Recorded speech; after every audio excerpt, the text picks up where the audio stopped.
ప్రజాధనాన్ని దుర్వినియోగం చేస్తూ వాళ్ళు ప్రైవేట్ షాపర్లతో హైదరాబాద్లో ఉండడానికి ఇష్టపడుతున్నారు. అసలు ఆంధ్రప్రదేశ్ నుండి పరిపాలించట్లేదు అని చెప్పి వైసీపీ సోషల్ మీడియా, ఇక ఆ వైసీపీకి సంబంధించిన సాక్షి ఛానల్ పెద్ద ఎత్తున ప్రచారం జరుగుతుంది. మరి నిజంగానే అటువంటి పరిస్థితులు ఆంధ్రప్రదేశ్లో ఉన్నాయా? తెలుసుకునే ప్రయత్నం చేద్దాం. దీన్ని విశ్లేషించడానికి మనతో పాటుగా ఉన్నారు సీనియర్ జర్నలిస్ట్ సత్యమూర్తి గారు. నమస్తే సార్. నమస్కారం అండి. ఆంధ్రప్రదేశ్ సీఎం చంద్రబాబు నాయుడు గారు, డిప్యూటీ సీఎం పవన్ కళ్యాణ్ గారు, అదేవిధంగా లోకేష్ గారు పలానా ఫిగర్స్ కూడా ఇచ్చారు సార్. 77 సార్లు, 70 సార్లు, 60 సార్లు అన్నట్టుగా అసలు ఆంధ్రప్రదేశ్లో ఉండట్లేదు. కూటమి అధికారంలోకి వచ్చినప్పటి నుంచి ఇన్ని ఫిగర్స్లో హైదరాబాద్కి వెళ్ళొచ్చారు. ఇంకా పరిపాలన అక్కడి నుంచే చేస్తున్నారు.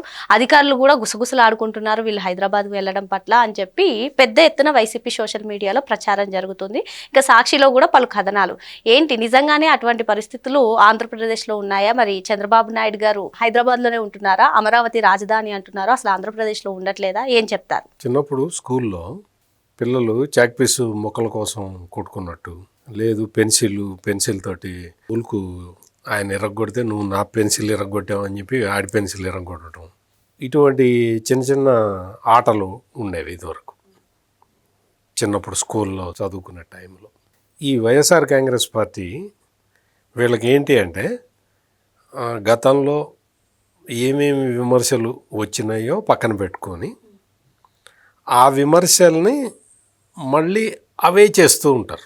అంటే తమపై వచ్చిన విమర్శల్ని, వాళ్ళ మీద వచ్చిన విమర్శల్ని మళ్ళీ అవన్నీ తీసి పేర్లు మార్చి మళ్ళీ వేస్తూ ఉంటారు అన్నమాట. ఇది ఈ తరహా ప్రచారం వైఎస్ఆర్ కాంగ్రెస్ పార్టీ వాళ్ళు ఇప్పటికే చాలాసార్లు చేశారు. అంటే వాళ్ళ టైంలో మొత్తం అసలు లా అండ్ ఆర్డర్ ఉండేది కాదు. ఇప్పుడు లా అండ్ ఆర్డర్ లేదు అని రాస్తారు. వాళ్ళ టైంలో మామూలుగా దళితుల మీద, బీసీల మీద దాడులు ఎక్కువ జరిగేవి. ఇప్పుడు జరుగుతున్నాయని రాస్తారు. జగన్మోహన్ రెడ్డి టైంలో రైతులను ఏ కోశానా పట్టించుకోలేదు. మామూలుగా ధాన్యం సేకరణ చేసిన తర్వాత 9 నెలల వరకు ధాన్యం సేకరణ డబ్బులే ఇవ్వలేదు. అదంతా ఇప్పుడు జరుగుతున్నట్టు రాస్తారన్నమాట. అట్లా జగన్మోహన్ రెడ్డి అధికారం కోల్పోయిన తర్వాత ఇదిగో ఈ 100 సార్లు తాడేపల్లి ప్యాలెస్ నుంచి బయలుదేరి బెంగళూరులో యలహంక ప్యాలెస్కి వెళ్ళాడు అని చెప్పి ఏదో కొంతమంది సోషల్ మీడియాలో పోస్టులు పెట్టారు. అంటే ఇతను అసలు తాడేపల్లి ప్యాలెస్లో ఉండట్లేదు, ఇతను యలహంక ప్యాలెస్ వెళ్తున్నాడు, బంగారుపాళ్యం మామిడి రైతుల్ని పరామర్శించడానికి సగం దూరం పోయి అక్కడి నుంచి యలహంక వెళ్తాడు, లేదు మిర్చి రైతుల్ని పరామర్శించడానికి వెళ్ళి గుంటూరు నుంచి మళ్ళీ బెంగళూరు వెళ్ళిపోతాడు, అట్లా పొగాకు రైతుల్ని పరామర్శించడానికి పొదిలి వెళ్ళి అటు నుంచి అటు వెళ్ళిపోతాడు. ఆఖరికి ఆయన కాన్స్టిట్యున్సీకి పులివెందులు ఉంది, ఆయన కాన్స్టిట్యున్సీ కదా, ఆయన కాన్స్టిట్యున్సీకి వెళ్తూ అక్కడి నుంచి బెంగళూరు వెళ్ళిపోతాడు. అంటే తాడేపల్లి బెంగళూరు వెళ్ళే రోడ్డులు ఉంటే అట వెళ్ళి మళ్ళీ అటు వెళ్ళిపోతాడు. అంటే ఈ విషయాలన్నీ ఎవరో సోషల్ మీడియాలో పెట్టారు. అంటే జగన్మోహన్ రెడ్డి ఇన్నిసార్లు తాడేపల్లి నుంచి అక్కడికి పోయాడు, అసలు తాడేపల్లిలో ఉన్న విషయాలు ఆ ప్యాలెస్లో అతను ఉండట్లేదు, వారానికి 2 రోజులు టైం టేబుల్ ప్రకారం వస్తాడనమాట. ఆ టైం టేబుల్ ప్రకారం వస్తాడు, బుధవారం గురువారం ఉంటాడు తాడేపల్లిలో, ఇంకా మిగిలిన రోజులన్నీ యలహంక ప్యాలెస్లో ఉంటాడు. యలహంక ప్యాలెస్లో ఏం చేస్తాడని మీరు అడగచ్చు. ఈ కేసులన్నీ ఉన్నాయి కదా, చాలా నేరాలు అధికారంలో ఉన్నప్పుడు చేశారు కాబట్టి ఈ కేసులకి సంబంధించి అడ్వకేట్లతోటి మాట్లాడుతూ ఉంటాడు. దీని నుంచి కేసుని ఎట్లా డిలే చేయాలి, విచారణ వరకు రాకుండా ఎట్లా తప్పించుకోవాలి, ఒకవేళ పోలీసులు అరెస్ట్ చేస్తే వాళ్ళని ఏ విధంగా బయటికి తీసుకురావాలి బెయిల్ మీద అనే వాటి మీద మాట్లాడుతూ ఉంటాడు. అదంతా చూసే సోషల్ మీడియాలో అవన్నీ పోస్టులు చూసి ఇప్పుడు చంద్రబాబు నాయుడు మీద, పవన్ కళ్యాణ్ మీద, లోకేష్ మీద అటువంటి ట్వీట్లు, అటువంటి మ్యాటర్ తోటి వార్తలు రాయటం ఇవన్నీ చేస్తూ ఉన్నాడు. వాస్తవానికి చంద్రబాబు నాయుడు ఆదివారం పూట కూడా సెలవు తీసుకోడు. మీరు కావాలంటే చూడొచ్చు. మొన్న ఆదివారం అయింది కదా, జిఎస్టీ మీద రివ్యూ పెట్టాడు. ఒకటని కాదు, ఆయన ఏ రోజు సెలవు తీసుకోడు.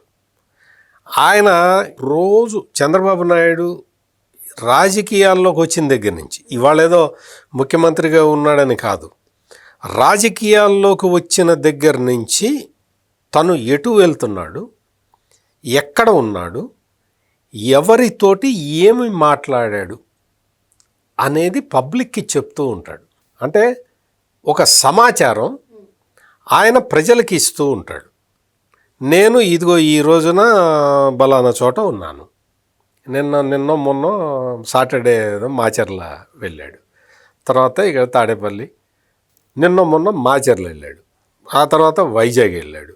ఎక్కడికి వెళ్ళినా కానీ ఆయన పెట్టుకున్న ప్రోగ్రామ్స్ అన్నీ కూడా పబ్లిక్కి చెప్పాలి అనే బాధ్యతతోటి ఉంటాడు. ఎవరిని రహస్యంగా ఎవరిని కలవడు.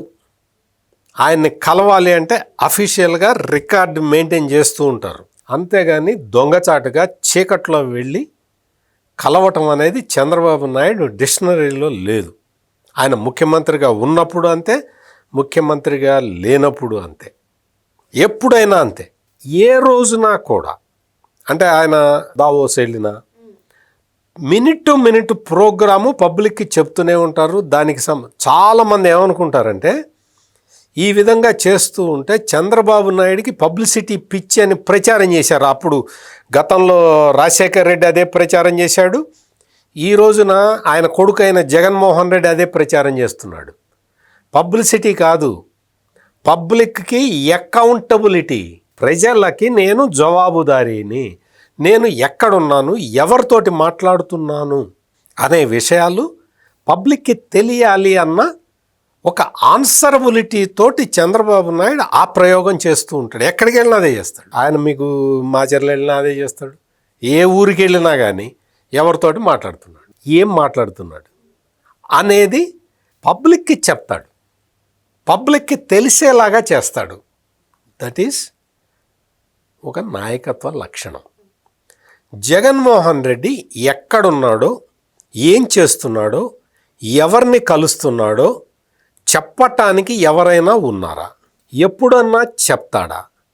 తను ఎవరెవరిని చీకట్లో ఎవరెవరిని కలుస్తున్నాడో జగన్మోహన్ రెడ్డి చెప్తాడా? అధికారంలో ఉన్నప్పుడు ఏ రోజునైనా సరే ఇది జగన్మోహన్ రెడ్డి ముఖ్యమంత్రిగా టూర్ ప్రోగ్రాము అని ఇచ్చాడా? బలానా చోటకి వెళ్తున్నాడు అని ఇచ్చాడా? ప్రజలను కలిశాడా? ఈ రోజున చంద్రబాబు నాయుడు ప్రతిరోజు ప్రజలతోటే ఉంటున్నాడు. ఢిల్లీ వెళ్తే బలానా రోజు ఢిల్లీ వెళ్తున్నాను అని చెప్తాడు. ఢిల్లీలో ఎవరెవరిని కలుస్తాడో చెప్తాడు. ఓకే. పవన్ కళ్యాణ్ గిరిజన ప్రాంతాలకు కూడా వెళ్ళొచ్చాడు. అంటే ఉప ముఖ్యమంత్రిగా ఉండి గిరిజన ప్రాంతాలకు కూడా వెళ్ళొచ్చాడు. ఎప్పుడన్నా నువ్వు వెళ్ళావా జగన్? మాట్లాడావా వాళ్ళతోటి? వాళ్ళకి రోడ్లు ఏది కావాలో అవన్నీ చూస్తున్నాడు. అరకు కాఫీకి నేనే బ్రాండ్ అంబాసిడర్ అని చెప్పాడు. అంటే పంచాయతీ రాజుకి సంబంధించిన డెసిషన్స్ తీసుకుంటూ ప్రజలతోటి పవన్ కళ్యాణ్ మొత్తం రాష్ట్ర వ్యాప్తంగా అన్ని పంచాయతీలలో ఒకే రోజు గ్రామ సభలు పెట్టాడు. ఒకే రోజు రాష్ట్రం మొత్తం గ్రామ సభలు పెడితే దేశం మొత్తం ఉలిక్కిపడి చూసింది. ఇదేంటి అంటే గ్రామ సభలు పెట్టడం అంటే అంత ఈజీ విషయం కాదు. అటువంటి విషయాన్ని ఆయన టేకప్ చేశాడు, సక్సెస్ చేశాడు. పంచాయతీలకు సంబంధించిన నిధులన్నీ జగన్మోహన్ రెడ్డి దోచుకు తిన్నాడు. పంచాయతీ బ్యాంక్ అకౌంట్లో ఫైనాన్స్ కమిషన్ ఆర్థిక సంఘం నిధులు అట్ట పడంగానే పాస్బుక్ ఓపెన్ చేసే లోపల కొట్టేసి దాచిపెట్టుకున్నాడు జగన్మోహన్ రెడ్డి. ఈ రోజున కూటమి ప్రభుత్వం అధికారంలోకి వచ్చిన తర్వాత పాత బకాయిలు, ఫైనాన్స్ కమిషన్ నిధుల పాత బకాయిలను కూడా చెల్లిస్తున్నారు. అంటే రాష్ట్రంలో స్థానిక స్వపరిపాలన మీద నమ్మకం ఉన్న నాయకుడు చంద్రబాబు నాయుడు, పవన్ కళ్యాణ్. వాళ్ళు ఆ తరహాలో పనిచేస్తూ ఉన్నారు. అందుకనే ప్రజలందరూ సంతోషంగా ఉన్నారు. స్థానిక సంస్థల ప్రతినిధులు అప్పట్లో జగన్మోహన్ రెడ్డి మొత్తం అంతా ఒక ఎమర్జెన్సీ టైప్ సిచ్యుయేషన్ పెట్టి అందరూ తన వాళ్ళనే గెలిపించుకున్నాడు కదా స్థానిక సంస్థల ఎన్నికల్లో. కూటమి ప్రభుత్వం అధికారంలోకి వచ్చిన తర్వాత పవన్ కళ్యాణ్ ఏ రోజునైనా మీరు వైసీపీ వాళ్ళు కాబట్టి నేను మీకు నిధులు ఇవ్వను అని చెప్పాడా? వైసీపీ వాళ్ళంటే వైసీపీ వాళ్ళు అయితే ఉందా, నువ్వైతే స్థానిక ప్రజాప్రతినిధివి కదా, నీకు ఎంత కావాలో అడుగు, నేను నిధులు ఇస్తానని చెప్తూ ఉన్నాడు. ప్రజలకు అందుబాటులో ఉంటూ ఉన్నాడు. ప్రజలకి నిరంతరం టచ్లో ఉండే వ్యక్తి డిప్యూటీ సీఎం పవన్ కళ్యాణ్. నీలాగా ఎక్కడ తిరుగుతాడో ఎక్కడ చేస్తాడో అనే సిచ్యుయేషన్ పవన్ కళ్యాణ్కి ఉందా? కావాలంటే నువ్వు ఆయన ఆఫీస్కి వెళ్ళి నువ్వు ఒక మెమరాండం, నాకు ఇది సమస్య అని ఇచ్చిరాబో, అసలు ఆఫీస్ దాకా వెళ్ళక్కర్లా, నువ్వు ట్విట్టర్లో పెట్టు, పవన్ కళ్యాణ్ దానికి రిప్లై ఇస్తాడో చూడు. అంటే ఎందుకు చెప్తున్నానంటే 24 గంటలు వాళ్ళు ప్రజా సేవలో నిమగ్నమై ఉన్న వ్యక్తులు. పవన్ కళ్యాణ్ మామూలుగా అతనికి ఉన్న యంత్రాంగం అంతా చూస్తే నాకు ఇంత సీనియర్ జర్నలిస్ట్ నాకే ఆశ్చర్యం వేస్తుంది. ఆయన ఎక్కడున్న చీమ చిటుక్కుమన్నా ఆయనకి మొత్తం ఆ డిపార్ట్మెంట్లో తెలుస్తుంది. ఆయన చెప్తున్నాడు, ఇమ్మీడియట్ యాక్షన్స్ తీసుకుంటున్నారు. చాలా అద్భుతంగా పనిచేస్తున్నాడు పవన్ కళ్యాణ్. అంత పెద్ద బాధ్యత, పంచాయతీరాజ్ అంటే మామూలు విషయం కాదు. అటువంటి మేజర్ టాస్క్ని తీసుకొని సక్సెస్ఫుల్గా చేస్తున్న వ్యక్తి పవన్ కళ్యాణ్. నారా లోకేష్, మీరు ఎప్పుడైనా వెళ్ళి ఆయన కాన్స్టిట్యున్సీలో మంగళగిరి నియోజకవర్గంలో ఆయన 24 గంటలు అందుబాటులో ఉంటాడు. నీకు ఆయన ఎక్కడికైనా టూర్ ప్రోగ్రాం మీద బయటికి వెళ్తే ఒక ఆఫీస్ ఇన్ఛార్జిని పెట్టిపోతాడు. మీరు తీసుకొచ్చి ఇది నాకు ఈ ప్రాబ్లము అంటే వెంటనే ఆ ప్రాబ్లమ్ని అక్కడ ఆఫీస్ వాళ్ళు చెప్తారు లోకేష్కి, మినిస్టర్ గారు ఇది అండి ప్రాబ్లం అని, వెంటనే సాల్వ్ చేయండి, నేను కన్సర్న్ ఆఫీసర్కి చెప్తున్నాను అంటాడు. అంటే ఒక్క మంగళగిరే కాదు, రాష్ట్ర వ్యాప్తంగా తెలుగుదేశం పార్టీ కార్యకర్తలు ఎవరికి ఏ అవసరం వచ్చినా నారా లోకేష్ నేనున్నాను అని చెప్పి వెళుతున్నాడు. తెలుగుదేశం పార్టీ కార్యకర్తలకే కాదు, ఒక కొద్ది రోజుల కిందట 2-3 రోజుల కిందట ఒక వైసీపీ కార్యకర్త, సార్ నేను వైసీపీకి సంబంధించిన వాడిని, నాకు వేరే గత్యంతరం లేక మిమ్మల్ని అడుగుతున్నాను, నాకు బలానా సహాయం చేయండి అని అడిగితే ట్విట్టర్లో, వ్యక్తిగతంగా కూడా కాదు, ట్విట్టర్లో అడిగితే వెంటనే నారా లోకేష్ 2 నిమిషాల్లో స్పందించాడు. లేదు బ్రదర్, మీరు ఏ పార్టీ అనేది నాకు సంబంధం లేదు, మీరు అవసరము అని నోరు తెరిచి అడిగారు, చేయటం నా బాధ్యత అని చెప్పి వైసీపీ కార్యకర్తకి సహాయం చేశాడు. జగన్మోహన్ రెడ్డికి తెలుసా? జగన్మోహన్ రెడ్డి దగ్గరికి మొన్న అప్పుడెప్పుడో అంటే ఒక తల మీదకి కారు ఎక్కించాడు, చూసావా? కారు ఎక్కించాడు కదా, అందరికీ మర్చిపోలేని సంఘటన కదా. ఆ తల మీద కారు ఎక్కించిన సంఘటన ఆ జరిగిన రోజున ఒక కుర్రాడు వచ్చి, అయ్యా ఇగో ఇట్లా ఉన్నది, మాకు ప్రాబ్లం ఉన్నది, మాకు క్యాన్సర్ ఉన్నది, ఏదన్నా మీరు ఆర్థిక సహాయం చేస్తే మేము మీ కార్యకర్తలు, మేము ఆ పిల్లాడిని బతికించుకుంటామని చెప్పి చెబితే ఏమన్నాడు తెలుసా జగన్మోహన్ రెడ్డి? ఏమన్నాడు? మామూలుగా నీ దగ్గర 1,00,000 కోట్లు ఉన్నాయి కదా, నువ్వేం చెప్పాలి? నేను ఇస్తానయా 10 లక్షలు ఇస్తాను, లేకపోతే లేదు బలానా హాస్పిటల్కి వెళ్ళు, నేను ఆ బిల్లు నేను కడతాను అనన్నా చెప్పాలి. లేదా నా దగ్గర 10 రూపాయలే ఉంది, ఈ 10 తీసుకో అనాలి. అవునా? 10 రూపాయలు నా దగ్గర ఎక్కువ 1,00,000 కోట్లు లేవు కదా, నాకు ఎవరికైనా సహాయం చేయాలని ఉంటే ఓ 10 రూపాయలు ఉండదు, 100 రూపాయలు ఉంటుంది, ఇచ్చేసి అయ్యా ఇంతే ఉంది నా దగ్గర అని చెప్పు. ఇంతే కదా చేయాల్సింది. జగన్మోహన్ రెడ్డి ఏం చెప్పాడు తెలుసా?